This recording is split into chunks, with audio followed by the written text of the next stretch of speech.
اب وہ آخری رکوع جس کے اوپر میری الگ سے ایک ویڈیو موجود ہے، اللہ تعالیٰ کی حضرت عیسیٰ ابن مریم سے یہ بڑی سخت گفتگو ہے، یہ کلائمیکس ہے چونکہ سورت کا۔ وَإِذْ قَالَ اللَّهُ يَا عِيسَى ابْنَ مَرْيَمَ، اور یاد کرو وہ وقت کہ جب عیسیٰ ابن مریم سے اللہ تعالیٰ فرمائے گا، یعنی گویا کہ یہ ہو چکا پاسٹ ٹینس کے سیغے میں، جس طرح پاسٹ ڈیفینٹ ہے اسی طرح سمجھ لو یہ مستقبل ڈیفینٹ ہے، ہو چکا۔ أَأَنْتَ قُلْتَ لِلنَّاسِ اتَّخِذُونِي وَأُمِّيَ إِلَٰهَيْنِ مِن دُونِ اللَّهِ، کیا تو نے لوگوں سے کہا تھا کہ تجھے اور تیری ماں کو اللہ کے سوا معبود بنا لیا جائے؟ اس میں پتہ چل گیا من دون اللہ کون ہو گیا؟ عیسیٰ ابن مریم بھی اور ان کی والدہ بھی، اولو العزم پیغمبر بھی 5 میں سے، اور اولیاء کی سردار بھی یعنی ان کی والدہ۔ جی من دون اللہ بت ہوتے ہیں، بت بھی ہوتے ہیں، فرشتے بھی ہوتے ہیں، جن بھی ہوتے ہیں، پیغمبر بھی ہوتے ہیں، جب لوگ انہیں اللہ کے مقابلے پہ کھڑا کر لیں، ورنہ پیغمبر جو ہے وہ حزب اللہ ہے، لیکن جب اللہ کے مقابلے پہ آئیں گے تو توحید تو ننگی تلوار ہے۔ قال سبحانک، انہوں نے کہا اے اللہ تو پاک ہے۔ کیا لطیف اشارہ ہے، اب یہ ہم ترجمہ نہیں کر سکتے یہاں پہ، اس کے اندر کیا قیامت مصبر ہے کہ اے اللہ غلطیوں سے تو صرف تو پاک ہے، یعنی لغزش کا احتمال تو موجود ہو سکتا ہے کسی انسان کے اندر، پاک تو صرف تو۔ ما یکون لی ان اقول ما لیس لی بحق، مجھے کب شایع تھا اس بات کا، میں کیسے اہل ہو سکتا ہوں کہ میں ایسی بات ان سے کروں جس کا مجھے کوئی حق حاصل نہیں۔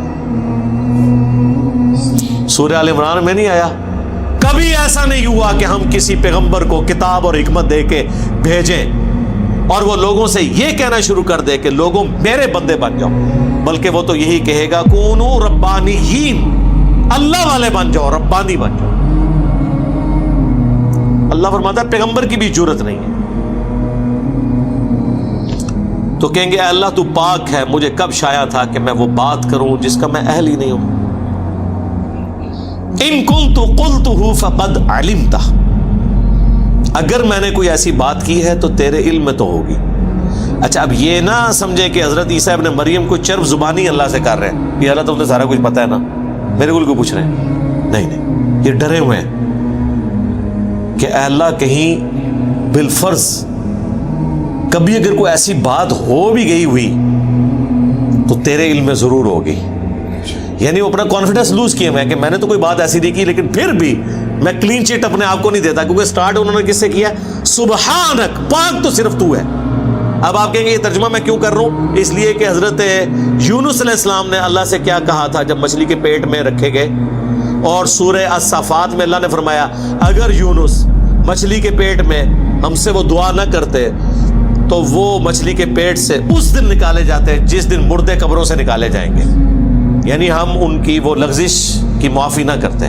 کیا دعا کی تھی؟ لا الہ الا انت سبحانک، اے اللہ تیرے سوا کوئی معبود نہیں، پاک صرف تو ہی پاک ہے، انی کنت من الظالمین، بے شک میں ہی ظالم ہوں۔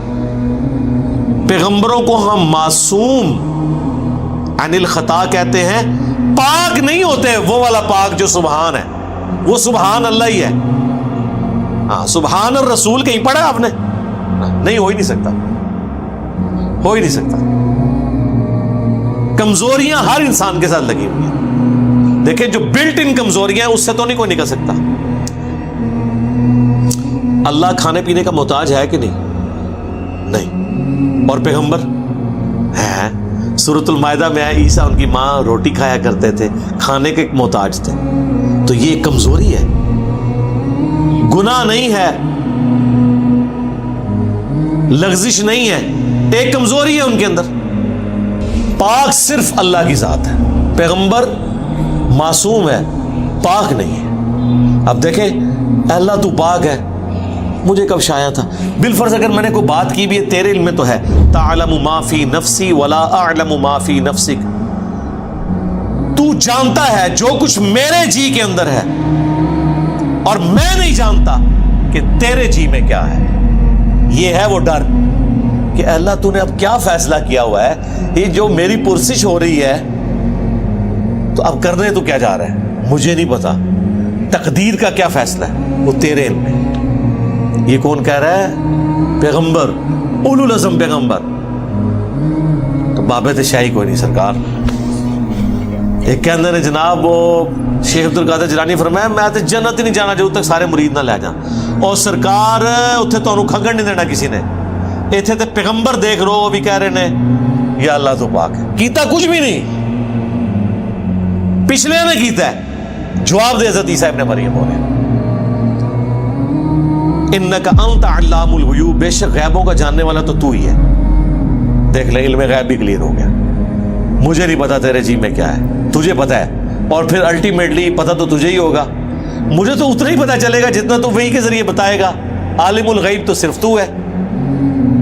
ما قلت لهم الا ما امرتنی, میں نے تو صرف ان سے وہی کچھ کہا تھا جو تو نے مجھے حکم دیا تھا.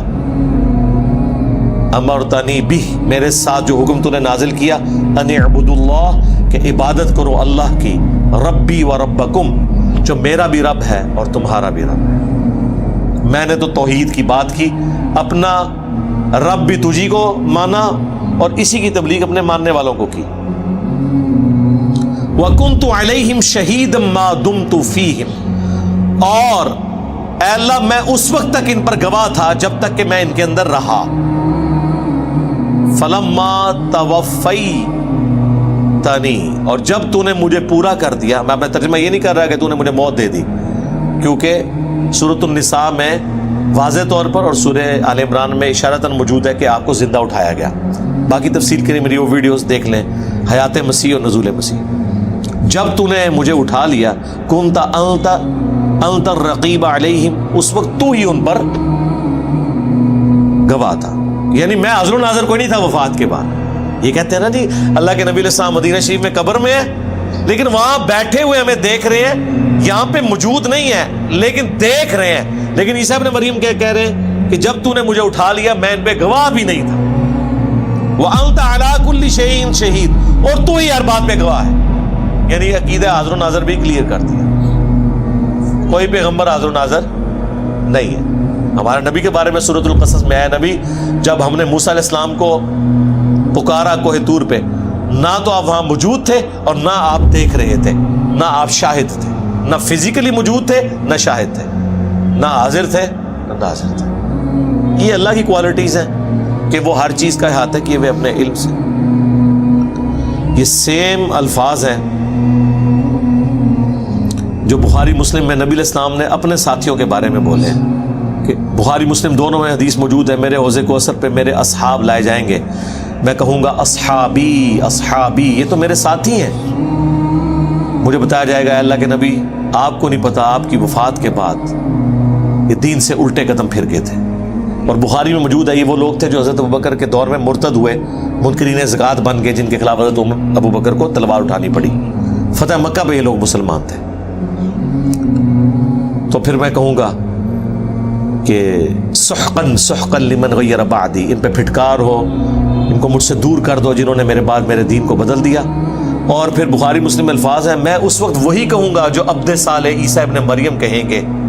کیا پھر حضور نے یہ آیت تلاوت کی کہ اے اللہ جب تک میں ان میں موجود تھا ان پر گواہ تھا, جب تو نے مجھے اٹھا لیا پھر تو ان پر گواہ تھا. اب یہ اگلی آیت, ان تعذبہم, اگر تو انہیں عذاب دے, فإنہم عبادک, تو یہ تیرے بندے ہیں, تو مالک ہے ان کا.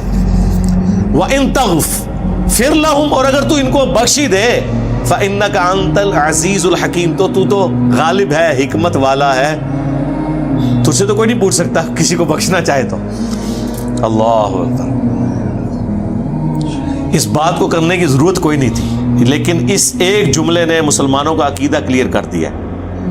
اسی سورۃ المائدہ میں آیت نمبر 72 میں عیسیٰ ابن مریم جو دنیا میں خطبہ دیتے تھے, یا بنی اسرائیل اعبدوا اللہ ربی و ربکم انہ من یشرک باللہ فقد حرم اللہ علیہ الجنہ ومأواہ النار وما للظالمین من انصار.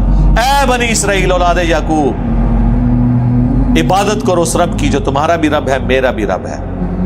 بے شک جس نے اللہ کے ساتھ شرک کیا اللہ نے ایسے شخص پہ جنت حرام کر دی ہے اور اس کا ٹھکانہ آگ ہے اور وہاں اس کا کوئی مددگار نہیں ہوگا. یہ بات جو حضرت عیسیٰ ابن مریم دنیا میں اپنے ماننے والوں کو بتاتے رہے, قیامت کے دن وہ اپنی بات بھول جائیں گے؟ اس جملے سے تو یہی لگ رہا ہے کہ اے اللہ اب یہ تیرے بندے ہیں, چاہے انہیں عذاب دے چاہے انہیں تو بخش دے.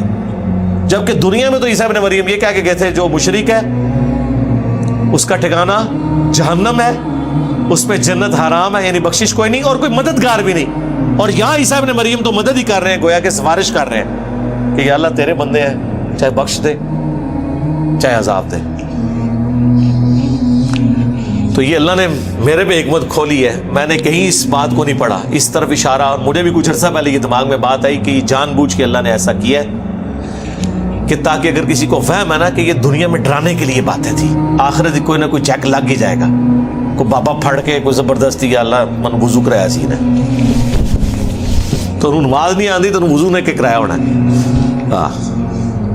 اے بے تے پڑھتے رہے, عربی سیکھی نہیں ہوئی. تو اللہ نے یہاں کلیئر کر دیا کہ اولو العزم پیغمبر جو 5 ہیں سورۃ الاحزاب اور سورہ شورى میں, محمد رسول اللہ, ابراہیم خلیل اللہ, موسیٰ کلیم اللہ, عیسیٰ روح اللہ اور نوح علیہ السلام علیہ السلام اجمعین. اگر وہ اولو العزم پیغمبروں میں سے ایک پیغمبر عیسیٰ ابن مریم اپنے ماننے والے مشرکین کے لیے بھی قیامت کے دن شفاعت کرے گا یہ کہہ کے کہ اللہ تیرے بندے ہیں. اب اتنے جلال میں شرک کے اندر یہ چھوٹی سی بات بہت بڑی سفارش ہے, اس کے اوپر ذرا توجہ کریں. اس میں تو جواب یہ ہونا چاہیے تھا کہ عیسیٰ تجھے نہیں پتا